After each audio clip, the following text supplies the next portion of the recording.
Welcome to Black Gumbo Southern Gardening. We're going to do some harvesting today of our winter garden and see if the celery blanching worked.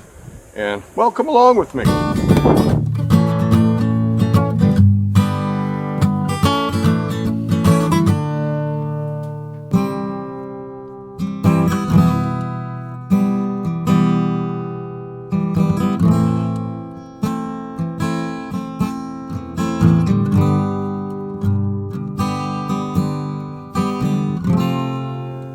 Alright, well, we've got our celery. It's been 3 weeks since we put these cardboard tubes around our celery stalks in order to blanch them and cause them to be lighter colored than they naturally would be. And that lighter color is what gives your celery that good flavor and keeps them from being bitter. So, it's about time for me to clear this garden out in the next week or two and have this space available for my spring crops to begin. One of the things that needs to go is the celery. So let's take a look and see how it worked. All right, let's take this one right here and remove our cardboard and see what it looks like. The moment of truth. All right, we've got a few dead leaves because they were covered up. But the celery stalks themselves are bulking up quite nicely. And let's cut this out of here. And we'll clean it up and see if we get anything that resembles the celery we buy at the store. Cut that right there. I think it looks good, other than some of these dead leaves in here. I think we've got some nice celery, especially those inside stalks. Wow, look at that, how nice and blanched that is. All right, let's look at this one. See how that one looks. All right, same thing. We've got some dead leaves in there that are just cosmetic. We'll pick those out. We're not really interested in these leaves down here. We want these stalks. And yeah, that's looking good. Not quite as dark as they are when they're not in the sunlight, or when they are in the sunlight, they've become a little bit lighter. Let's cut that one out too. Pull it up a bit, leave the roots behind, cut it off. Not bad. All these dead leaves, again, just cosmetic.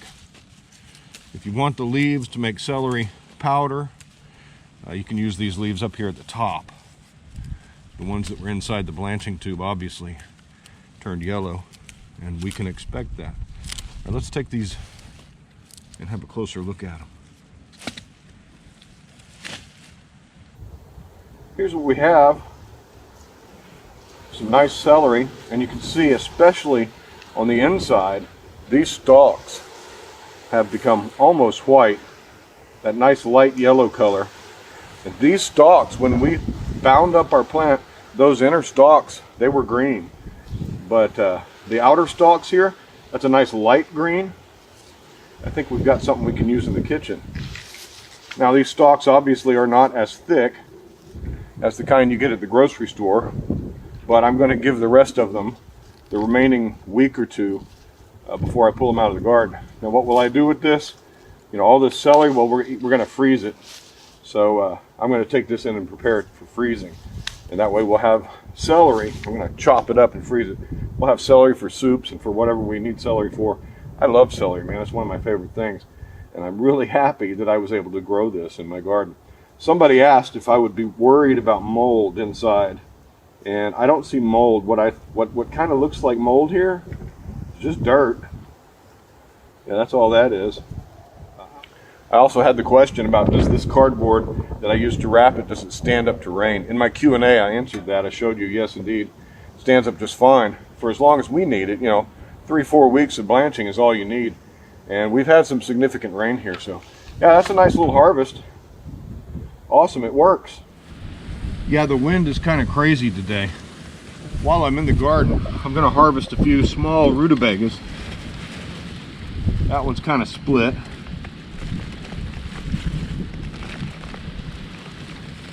Let's see. I just need a few. Let's see if I can get in here. There's a good one. Rutabagas. These could get really large, but these need to come out pretty soon, and I want to eat some, so I'm going to take some. If you remember, these rutabagas were infested with aphids not too long ago, and we had to I'll take this small guy right here, and we had to basically leave them here to test if they would form a trap crop for us, or if we were going to have any trouble. I think I just saw something. I need to get out of the garden right there. Nope, I thought I saw a vine borer, but it's a ladybug, dead ladybug. I'll take a few rutabagas, that'll work. See if these can bulk up a little more in the coming 2 or 3 weeks that they'll be here. There's one I want. All right, now that's awesome, because I did not think I would get a crop out of these rutabagas with this aphid infestation, but we did. We got something. Something's better than nothing. All right, let's go ahead and harvest one of these Japanese radishes. Got my snow peas, they're about done. Move those out of the way. Let's see if I can get this without killing myself. Boy, the wind. We might not have any audio for this video.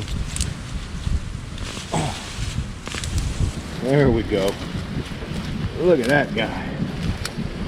Wow. It's almost as big as a daikon. I didn't expect them to grow down that deep, but we got to try this guy. This is a Japanese radish. They're supposed to be able to get up to 100 pounds or so. I didn't expect that big, but that's a good size, man. Look at all those greens too. If you like radish greens, these are some of the best greens I've seen in my garden from radishes. These are beautiful. Not bad. Some root crops today. It's not a bad harvest, is it? We got rutabagas from a bed that we didn't expect to get anything out of. We got a nice big giant Japanese radish. I don't know what I'm going to do with it. I got to try it first. I grew this as a novelty, but if I don't end up liking this radish, like the black radishes I grew last winter, they're hot, they're spicy, I don't like them, but I grew them as a novelty, and they've contributed to the compost. That's a lot of material. That's a lot of biomass for compost, and yeah, if I don't like it, I'll put it there. And we got our celery, and right behind me here I've got 4 cabbages that need to come out. They're starting to get a little, well, they've been in there too long. I need to take those out. But man, what do you do with a bunch of cabbage that you can't eat it all, you know, right now? You can preserve it. You make sauerkraut, something like that. I don't think you can freeze cabbage very well. But they do need to come out soon. Gonna make some cabbage and sausage stir, kind of like a stir fry or southern style cabbage fried with sausage. Man, that's always good. Yeah, but I can't do that today, so I'm gonna leave the cabbage there for now. Carrots, we've got some good carrots coming in. Let's go see if we can harvest some of those. All right, I think there's a carrot in here or 2 that are ready. There's one. Nice. There's another little stumpy fella. I'll take that. Ooh, look at that. Oh, there we go. You want to dig around on carrots if they're not showing their tops. And get some of these weeds out of here. Dig around on them and see if they're bulked up down in there. This one feels pretty good. And once you start pulling one, you get to see the others around it. Now, I thin carrots as I go, so some of these are too close together to bulk up without me pulling out some of these little dudes. All right, well, there's some carrots there. Let's move down here. Probably got some in here that are ready or close to ready. Wow, there's some tight carrots in there. I gotta get this one out. Ooh, look at that. Not bad at all. I like that. There's another one that's ready. Now with carrots, we pretty much eat them roasted, or, you know, we eat them right away. Ooh, there's a good one. Oh, that's a nice one. That was tricky, man. I thought that was nicer than it was. It's just a skinny little guy. But yeah, the carrots are bulking up real nice. And so we can cook us up a bunch of carrots to go with dinner tonight. That's awesome. What variety are these? I don't remember. I've got 4 different varieties in here, I think. Get some of this chickweed out of the way. Yeah, these carrots are getting real nice and real ready. I'll let those go a little longer, but I need to thin, so let's take that little guy out. Small baby carrots are just as good as big ones. It's all good. That's a big one there. Let's see if we can pull it out. Again, tricked me. Big on top, small little taproot. That's all right. All right, we've got some carrots. My wife loves the carrots we grow in our garden. So this will be for her. I'll let her decide what to do with these. We like to roast them. Hard to beat a roast carrot. All right, we don't need all this greenery on the celery, so we'll chop that off. Here's why I like to pull apart anything that I grow in my garden. And, for that matter, celery I get from the store. Inside these stalks, sometimes you find dirt that you don't want to be eaten, and pest damage. So this has a little bit of pest damage inside. We'll chop that off and discard that. I'm making a big mess, but it's a happy mess. Why? Because I got myself a whole bunch of good celery from the garden. And friends, it tastes so good. It's not bitter at all.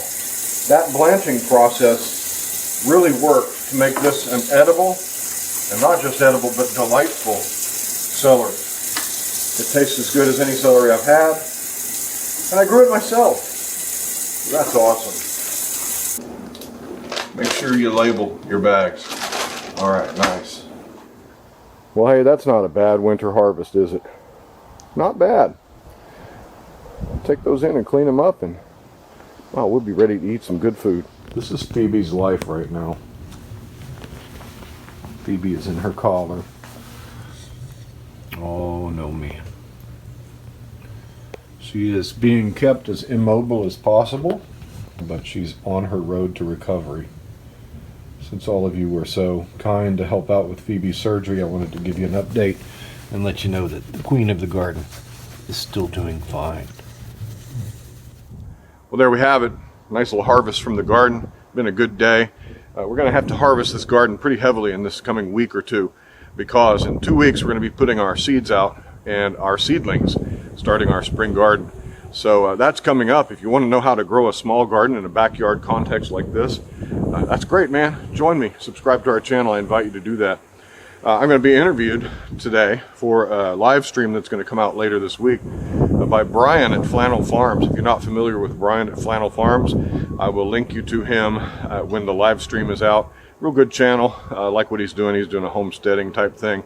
Yeah, look for that. I'll put in the community tab and link you guys to it. So, we'll talk to you next time. Have happy gardening, and we'll see you later. Bye-bye.